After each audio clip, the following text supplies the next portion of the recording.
Malapit na ang mahaba-habang bakasyon. Holy Week kasi, di ba? Semana Santa kung tawagin natin. Pero mukhang ang mga balita ay walang bakasyon. Okay?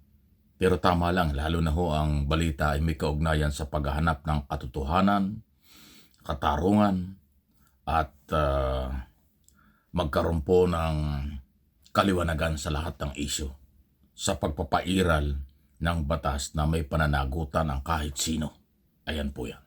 Kasi ito hong ilang mga isyu. Itong impeachment laban kay Sara Duterte, ito pong flood control scam, hindi pa ho tapos ito, under investigation ng marami, at saka nga itong epekto nga ho ng crisis sa Middle East. Yan ipangapangunahing problema. At siyempre, nagkakaroon ng lahat ng isyong pinopolitika. Sabi nila ng mga anti-Marcos group, ginagawang politika na at issue na itong crisis. Kahit na alam naman natin problema sa buong mundo, ginagawa ng iba na pinipilit sabihin walang ginagawa o mahina ang gobyerno. Sa isang banda, totoo naman yun. Kasi dapat talaga pinaghandaan ng mas malawak. Pero, itong issue naman ho sa investigasyon, sa flood control, napakarami ng mga pangalang lumabas, politiko, especially mga congressman at senador. Hanggang ngayon wala pa rin linaw. Masyadong matagal ang case build-up na ginagawa ng Office of the Ombudsman. Okay? Ito ngayon lalo na. Siguradong hindi magugustuhan ito ng mga Duterte camp o anti-Marcos. Ay nag-press conference po yung Ombudsman eh. Ang isa sa mga tinalakay, sila ay willing, parang tama naman, na makipag-coordinate at susundin nila ang supwena ng Justice Committee. Ano ba yung supwena sinasabi? Doon po sa nakaraang hearing ay sinupwena ng Committee on Justice ang Ombudsman para ilabas ang SALN, Statement of Asset and Liabilities ni Vice President Sara Duterte. Ayan. Ngayon ang sinabi, lalo na ho si Assistant Ombudsman Nico Clavano, na talagang sila ho ay susunod. Although yan ho ay hindi naman nila pwedeng iwasan, hindi pwedeng hindi nila gawin. Kasi ang Justice Committee ay merong authority na kumalap ng ganyang mga dokumento dahil sila ang ombudsman po, para sa inyong kaalaman, ang ombudsman, siya ang may hawak po, may record ng mga SALN ng mga government official. Okay? Pwede nilang ilabas, pwede hindi. Pero dahil sinomon sila, ang sabi ngayon, hindi pwedeng hindi nila ilalabas. Diyan natin talaga humaintindihan.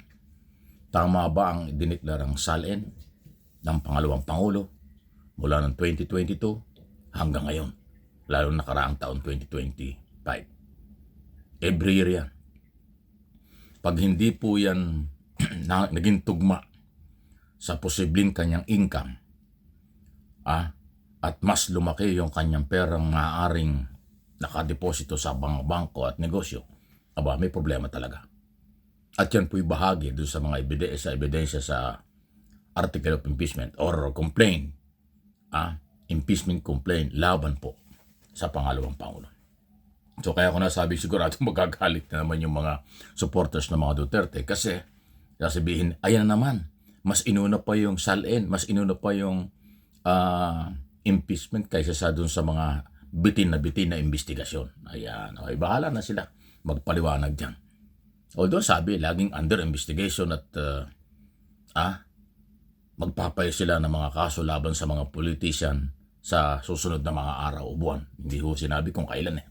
So, ganun pa man, naging positibo ito sa Committee on Justice at mga naniniwala na mayroong ebidensya laban kay Sara. Kasi lahat na halos na ayon sa ng pamalaang hiningaan ng mga certified true copy, mga kopyang opisyaling dokumento, ay makukuha ng Justice Committee. At sana'y ilabas ito dumating bago yung April 14 sa susunod na hearing. Sigurado darating yan. May mga gunita, hindi lang ombudsman ang may summon. Kasama dyan, ayan pong, anong tawag dito?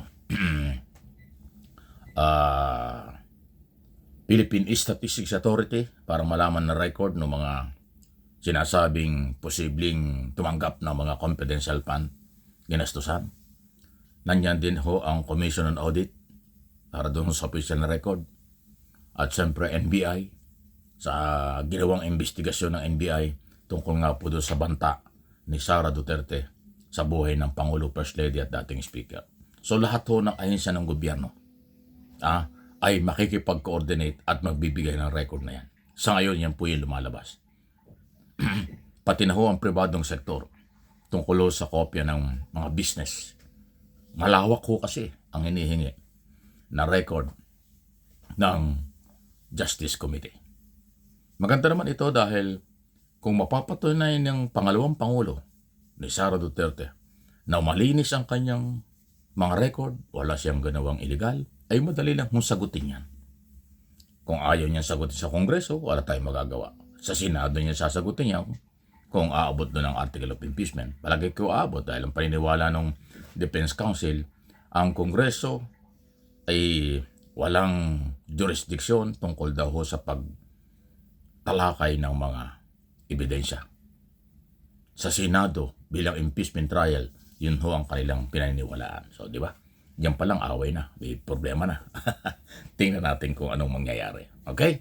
So, yan po yung mga isyong parang hindi tayo mag-holiday at mukhang dala-dala natin sa holidays ang ganitong mga usapin.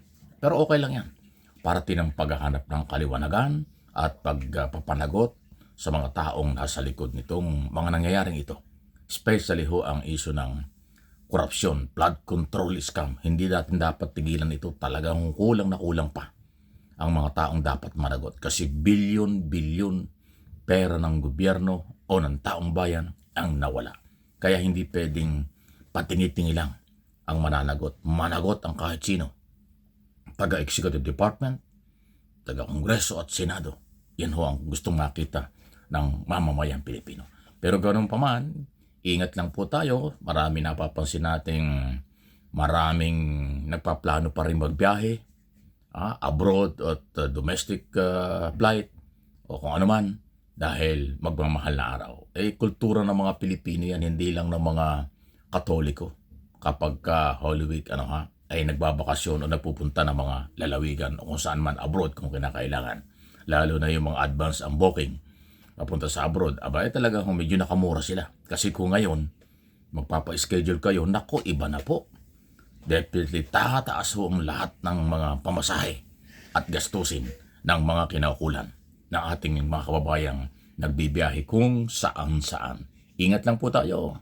Pero tumutok pa rin tayo at magmalasakit sa ating gobyerno at mga isyong tinatalakay natin araw-araw.